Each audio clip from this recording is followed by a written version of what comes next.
Hello and welcome to All of the Above. I'm James Brown. Thanks for joining me. You can check out my work at jamesbrowntv.substack.com or just about anywhere online at jamesbrowntv.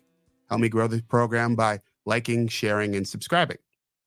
One of my favorite things in the world, and one I intend to do a lot on this program, is speaking with people who do unique things for work, like Jeff Tyzik. He's a fellow Rochester, New York resident who's long been known as one of the most innovative composers in the world. The list of his accomplishments is long. He's a Grammy winner. He's released nearly 30 records. He's appeared with more than 50 orchestras all around the world. He joins me now to discuss his path, his career, music, and whatever else is on his mind. Jeff Tyzik, welcome to the program. Hey, James, great to be here with you. Thank you. Thanks for inviting me. No problem. Where are you? Well, actually, right now I'm in Rochester. I just came back from Toronto. I was conducting a Motown show in Toronto with these incredible artists, Chester Gregory, who was he was Berry Gordy in Motown the musical, Shayna Steele, who's worked with Chris Bodie, and she toured the world with Bette Midler as a background vocalist, but she's a phenomenal jazz vocalist on her own. And also Michael Lynch, who was American Idol, Big Mike, season 9, Big Mike. So we just did that concert in Toronto on Tuesday and Wednesday, and we're actually doing it in Rochester next week, so I'm home for that. Phenomenal concert, just great music, and they're incredible artists. So yeah, I've been moving around a lot. I was in Italy a couple of weeks ago, and then I've been conducting in Oregon in different cities. So it's been kind of a crazy spring, but I'm happy with it. It's a crazy spring. Is this a typical stretch for you? Yeah, it is. I do about maybe 18 to 20 weeks of conducting a year. I have a position with the Detroit Symphony, so I go there 3 weeks a year. Dallas, I do 4 weeks a year, and including Vail, Colorado. We go out there for a music festival every year at the end of June. I also do the Oregon Symphony. I go there 3 weeks a year. And then I do the Rochester Philharmonic here for about 6 or 7 weeks, depending on the season. And then in the middle of that, I also guest conduct. I mean, I conducted the Cleveland Orchestra in the past year, and, a bunch of other orchestras around the country as well. So mostly those 4 orchestras, but other ones that come up that interest me. You're in your 70s, right? Yeah. Yeah, I'm 71. Yet you're on the road 18 weeks a year. Yeah. Do you plan on slowing down anytime soon? Yeah. I'm in what the musicians call a diminuendo, which means you're doing a kind of a slow, decrease in tempo and volume. Yeah, no, I am. Not as much as maybe I'd like, but it kind of has a life of its own. Because the funny thing about the orchestra world is you make your commitment 18 months to 2 years in advance. So when you say, I want to slow down, well, you've already committed 2 years out, so you've got to wait till the next year to sort of taper off the year from that. And, but yeah, I am, I'm doing a lot of writing, producing, composing, arranging type things, creating a lot of concert material. And I love being with an orchestra on stage. It's an incredible artistic and emotional experience for both audience, musicians, and me. But I'm not fond of hotels and airports and all that kind of stuff. A few years ago, at that point, I had 2 million miles banked on United, 500,000 on American, and I don't know how many on Delta, And it's like, wow, I have all these miles, and I don't really want to go anywhere because I'm always going somewhere, And I think at one point, I had like 1 million Marriott points and, all that stuff. It's crazy. Wow. I at your height of your travel schedule, how often did you go out of town? Well, before the pandemic, I had 2 years where I was only home 10 days a month for a 7 or 8 month period.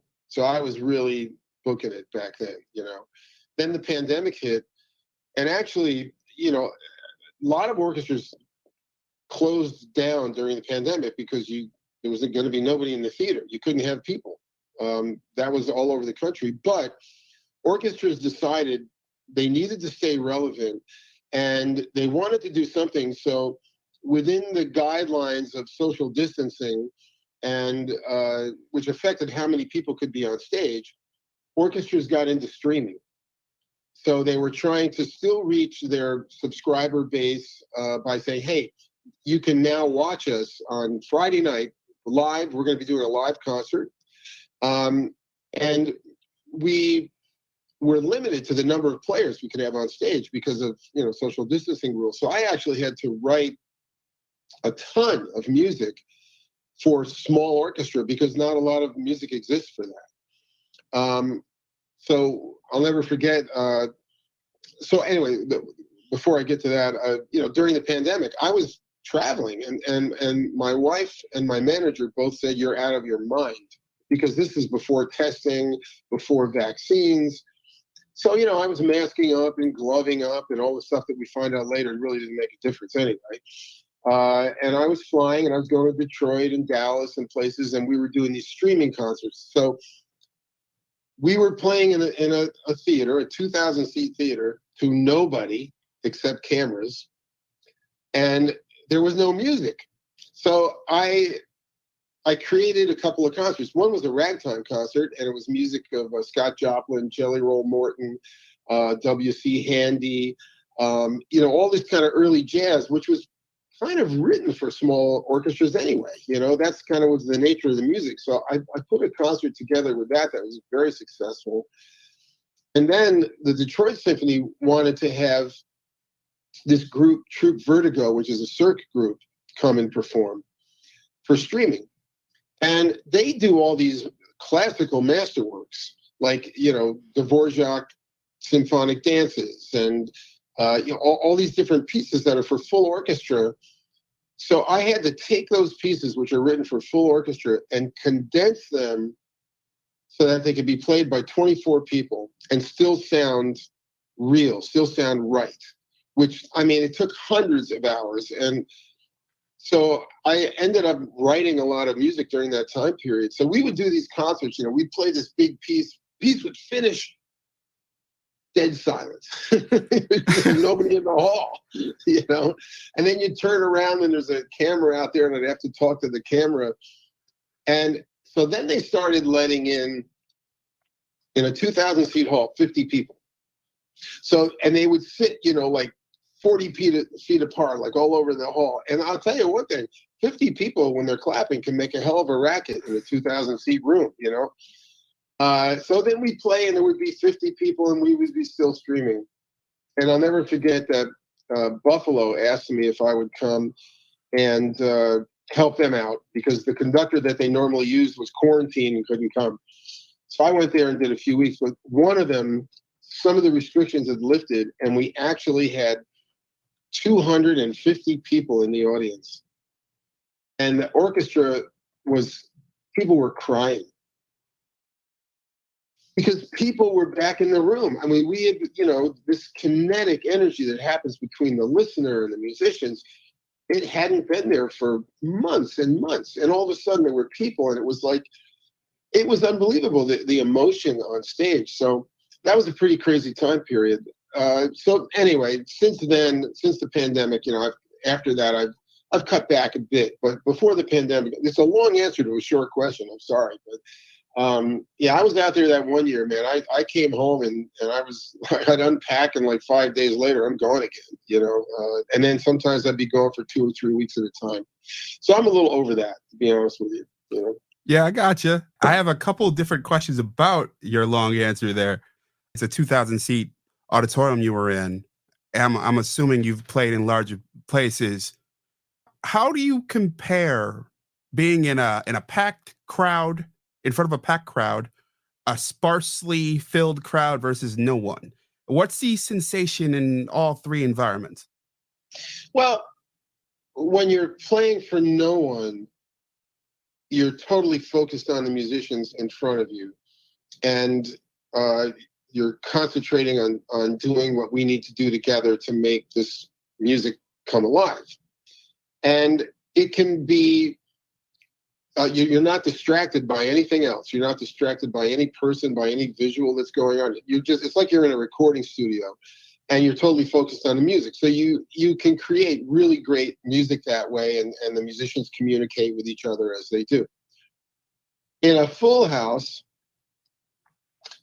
there's a new element. If you imagine, here's the orchestra, and here is the audience, and here is the conductor. I'm in the middle between the orchestra and the audience. And the energy that flows between the orchestra and the audience is just unbelievable, because even if people are not, in a pop concert, if somebody plays a jazz solo, people are going to applaud during the piece, that kind of a thing. But if we're playing some big classical piece, people are going to applaud at the end, not take part. But you can still feel the energy in the room of the listeners. If you are tweaking the listeners, you can feel their emotion, their energy, even if they're not applauding or yelling or something, So that experience takes it to a whole new level, because humans are, we're putting out this ethereal thing called sound, and that is touching the spirit and the soul of the people in the room, and there is an energy coming back, and I'm standing right in the middle of it. So that is electric. When it's a sparse house, I think there is a tendency when musicians walk out on stage, at first, they're like, oh, it's a small crowd tonight, for about 2 minutes. And then everybody is like, you know what? It doesn't matter if there's one person out there. We're going to play our hearts out for that one person, and then you kind of get to that place where you might think initially you might feel, well, there's not going to be as much energy in the room, but it's kind of a hybrid sort of between the huge crowd and the nobody, and then you work the energy. The energy is still palpable in that group of people. And sometimes a smaller crowd is even more effusive than a large crowd. It's hard to pick on it. So to me, look, to walk on stage is a privilege. It always has been. To get to walk into a room and create sound and touch the human spirit of whoever's in the room is a privilege to get to do that. So to me, it's always a special experience, but there are these elements that make them each unique. You also mentioned scaling down compositions. Yeah. Can you walk me through that? How do you do that? Well, if you have a piece where it's written for, 2 flutes, 2 oboes, 2 clarinets, 2 bassoons, 4 French horns, 3 trumpets, 3 trombones, and tuba. So that is, 8, that's about 18 wind players plus strings, and then all the other things that happen. So I would have to take the music written for 18 wind players and get it down to 10. And that means I have to do very creative things with the chords, which notes to leave in, which notes to leave out. Sometimes there are 4 French horn parts, and I only have 2 horn players and 2 trumpet players. I'll have the trumpet players play flugelhorn, which is a more mellow instrument. It sounds a little bit like a French horn. So if it's just a French horn passage with 4 notes, then I'll make the 2 trumpets play flugelhorn and mix it in with the French horns, and it gives the impression that it's still the same sound. But you can't start at the top and go, okay, I'm just going to give all the 3 and 4 horn parts to trumpet 1 and 2. You can't do that because they don't always play together, and there's different things that happen. So you have to figure out how to put the essential parts in and still keep the character of the piece while you are starting to condense the number of players. So it's kind of a complicated process. With the strings, it's really not that complicated because there are only 4 string parts, even though there are 12 first violins, they're all playing the same part. So basically you can just say, okay, well, instead of 28 strings, we're only going to use 12. So you're going to have smaller numbers, but all the parts are going to be there. But when you take two flutes and say, well, now it's only going to be one. Two oboes, well, now it's only going to be one. And two clarinets, and there are two bassoons, there's going to be one. So you've taken 8 down to 5. And then instead of 4 French horns, 3 trumpets, 3 trombones, and tuba, so that's 11, you're going to take that down to 5 as well. Now there's a lot of choices you have to make and make changes in what they are playing. I'm not rewriting the music, but I am reorchestrating the music. So that it's a very lengthy process. And if you're doing a piece that is something everybody knows, like Dance Macabre, which is the big violin solo they always play at Halloween, the Saint-Saëns Dance Macabre. I mean, if you're going to take that piece and condense it, it better be right. Everybody knows that piece in the world. So I would say I felt I really needed. It was funny because the Detroit Symphony said we booked Troupe Vertigo, and I said, "Okay, it's a pandemic. What are you going to play?" Well, we're going to play this classical music, and I said, "How are you going to do that? There's 39 different parts. You can only have 18 people on stage. How are you going to do it?" Well, we have these kind of bad arrangements, and when I hear that, you're going to put the Detroit Symphony on stage with bad arrangements, not going to happen. So that's when I said to myself, I think I could figure a very artistic way to reduce this music, to give the impression of the full symphonic music, to make sure all the essential parts are there, but condense it down. So I went on this quest, and I spent months doing it. I went into the first rehearsal with this small ensemble in Detroit, and I'm going, oh my God, these players, I mean, they've played Dance Macabre 90 times in the right version. And they're all in there, and everybody is sort of shell-shocked from the pandemic anyway.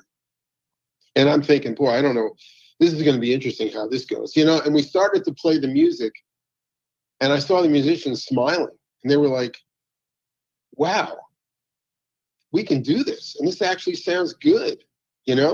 So it was a journey, and the musicians ended up really appreciating it. And now since then, what's happened is there are a lot of orchestras that do concerts where they can't take the full orchestra. Like maybe imagine in Rochester, this place is, there's Highland Park, which is this big place in Rochester where it's a beautiful park. And I think it was designed by Olmsted, the same guy who did Central Park in New York.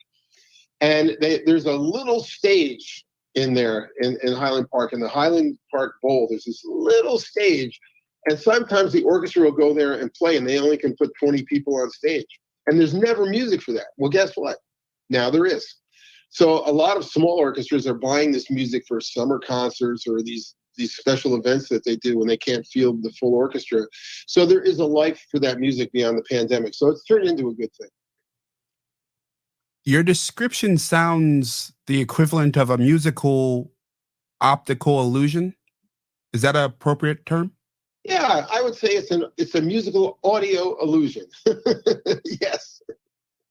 Very interesting. And as you were describing it, another thing popped into my head. You're working with well-known music a lot, but you also done a lot of your own compositions. True. When you're obviously with your own composition, you can adapt it as you see fit. I would imagine that there are more limits with something that's well known. It's funny that you say that because on the Troupe Vertigo concert, the music director the artistic director of Troupe Vertigo really likes actually some of my original compositions, and one of the ones they were doing was something. It's called 3 Latin Dances, and it's a beautiful piece. It has 3 dances in it. It has the Cuban danzón, which is a romantic dance. It has the cha-cha, which is a Cuban dance, and it has the malambo, which is an Argentinian dance, which is a very exciting piece. And I wrote it for a huge orchestra. And when we were going to do the concert in Detroit, she said, "Well, I want to do your 3 Latin dances." And I said to her, and I thought about it, I said, I don't know if I can condense that piece. There's so many things in it. I don't know if I could really make that piece come alive. She said, you'll figure it out. So of all the music I did for that concert, that was the hardest. My own piece was the hardest one to actually condense, just because of how massive I had made. It gets pretty big at the end. It's a huge piece. So, yeah, I don't know. I just look at music. If I'm going to do anything, like reduce something, or if like this company Shermer has come to me over the years with Duke Ellington music. And Ellington didn't write a lot for orchestra. He wrote a few pieces for orchestra, which are pretty good. But most of his stuff is written for his big band. And they've said, well, we want you to orchestrate these pieces. We want you to make them work for symphony orchestra. I always feel like if I'm going to do an Ellington Strayhorn piece, like Duke is on one shoulder and Billy's on the other shoulder. And they're watching me work on their music, and they're saying, "Oh, don't do that. No, that's too much Tyzik. Just do that. Yeah, that's Ellington." So I always feel like the composer. I imagine they're in the room with me, saying, "Well, that's what I would have done." And so I try to think of it from their perspective. Like somebody comes to Saint-Saëns and says, "Look, I'll give you £10,000 if you will perform Danse Macabre for the King in London. But we only have 18 players. What are you going to do?" So then I think, okay, there's the project. How can I make this work? So it's always, some things probably can't be reduced, but there are examples, for instance, where there are many composers who have reduced their own music. So we know it's possible. So I just try to do it using all of the education, skill, and things that I've learned over the years of working with orchestras in a way that is as creative, but as good as it possibly can be to satisfy the listener who has heard the original so many times, to make it as real as it can be. So it takes a lot of time to do that, and a lot of care and thought, and tearing apart a chord. Like, what are the essential notes here? Well, this note is doubled in 3 places. Well, we only need one person to do that to give the impression. It's all this. It's kind of this technical musical stuff, but it's pretty deep, actually. It's not easy. Just thinking about the process you're laying out there, the only way I can relate to it really is, like, I've worked as a journalist, and I've been out covering the same story as someone else. And I know that when I write about the same thing that someone else is going to write about it, my lens is different. Therefore, my imprint and my shape, how I shape the same concept, would be different. How do you know when to pull back on the Tyzik? Is it always a conversation with Billy and Duke, or whoever created it before? No, it's occasionally there. Like, for instance, if I do a Duke Ellington collection of maybe 6 or 7 different pieces, there are times when I know I'm writing this for a symphony orchestra to play, and it's not going to have a full sax section. It's just going to be kind of a more of a Boston pops or a Cincinnati pops sort of treatment of it. I want to keep it as authentic as I can, but I'm only going to have one saxophone, and I'm limited by orchestral rhythm section players, etc. So I'll modify the music to work in that context. And so it's not as authentic as I would like, but it still is very representative of Duke Ellington and Billy Strayhorn. However, when I'm creating a concert of a new show like I'm writing, like I have a show that I've written for Shermer called Lush Life. And it is actually all Ellington and Strayhorn. And on that one, I went back and I really, I copped exactly what they were doing in the band. So I had full sax section, and and the only thing I did on that one that they didn't do, we have an amazing string orchestra. So I added strings to it, and the strings are not just fluff, playing, whole notes and I mean, the strings are sometimes playing the saxophone parts because it's so cool when they do that. As a matter of fact, I have an arrangement on this Motown show of Superstition. Yeah, Stevie Wonder. And it's got that. Yeah, and it's got that line at that.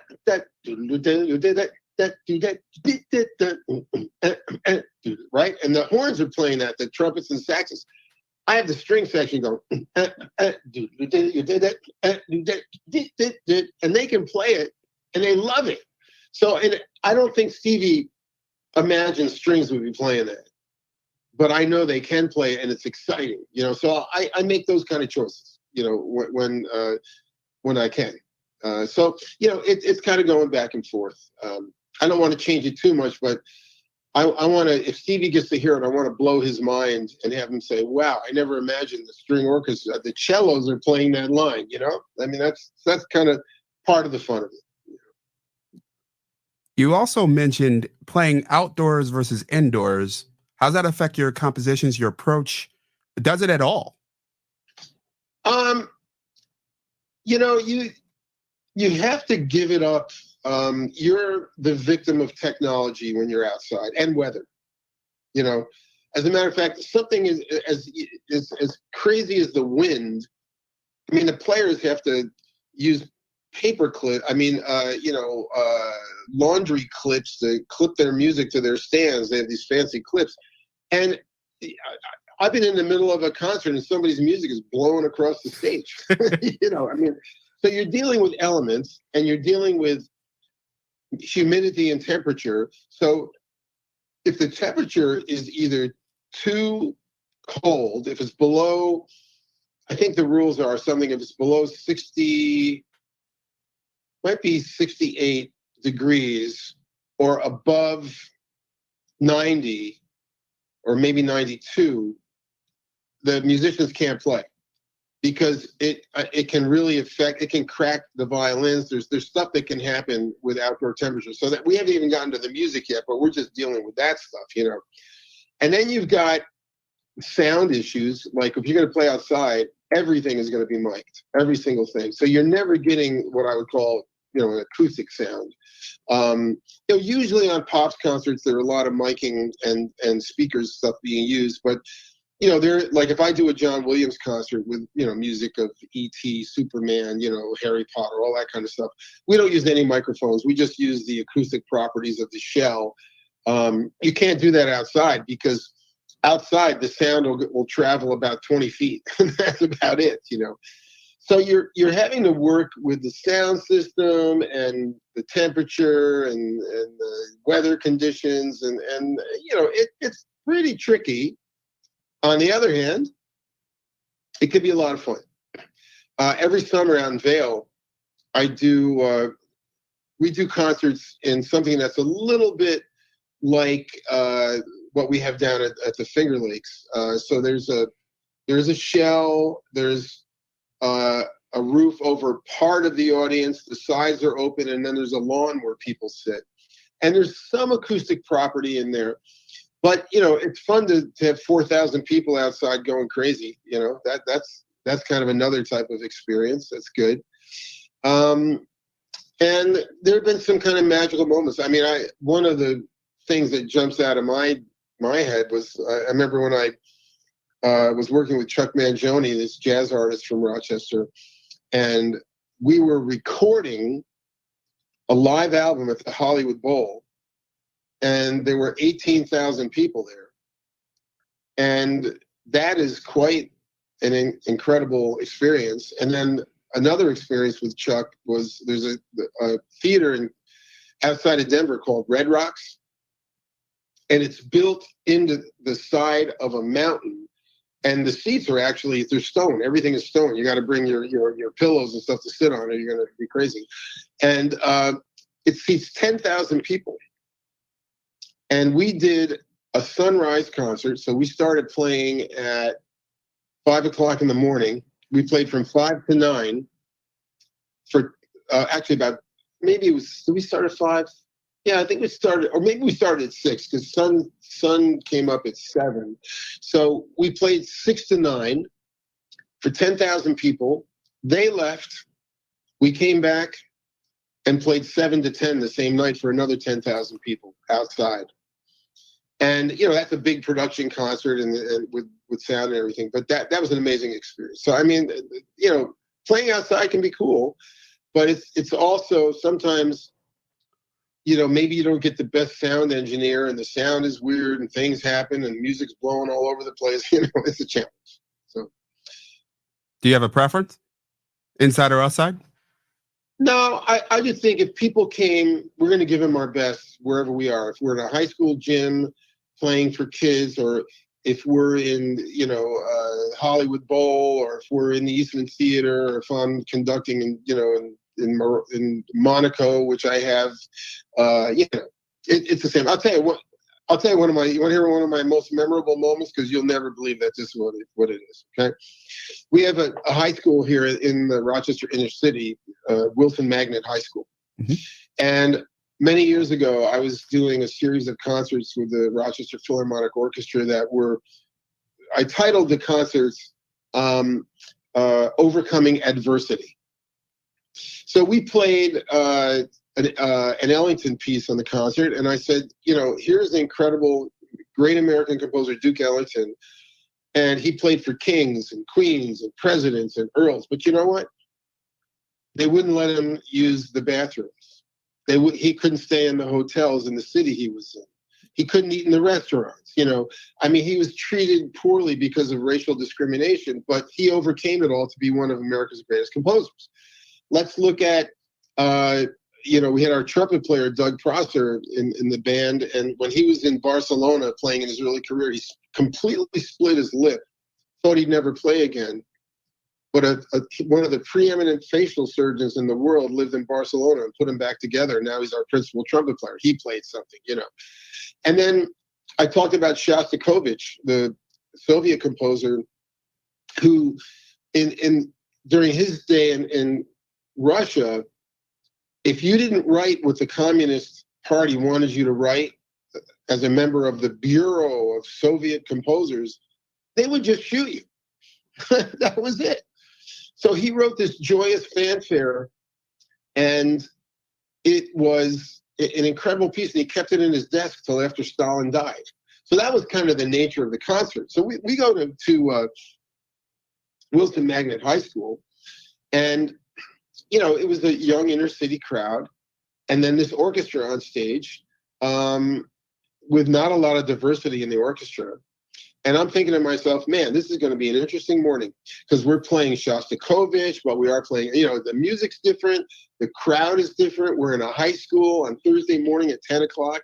This is going to be a ride. I don't know where it's going, but so we start Shostakovich, and the whole opening is this big fanfare, and then the music gets very fast. It's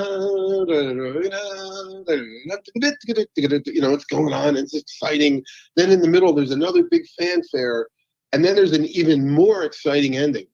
So, my back is to the audience, and we start the ending section, and it is building, and I'm hearing this roar behind me, and I'm thinking, oh my God, a fight, something's going on out there. There's something going on. And I'm starting to get nervous, actually. And we're playing a piece.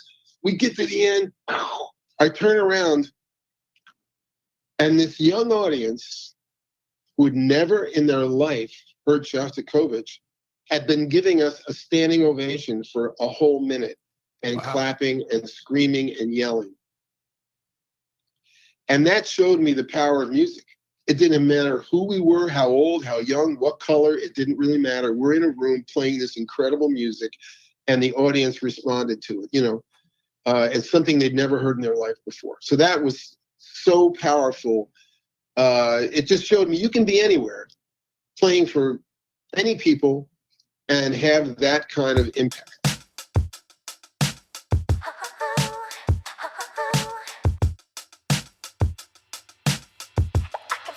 That's part one of my conversation with Jeff Tyzik. Part two is coming next week. Thanks to all of my supporters at jamesbrowntv.substack.com and all of my listeners. I am thrilled that you spend your time with me. You can reach me at jamesbrowntv@gmail.com or james@rochesteraccent.com. I also have a voicemail line. It's 585-484-0339. I'm James Brown, and as always, be well.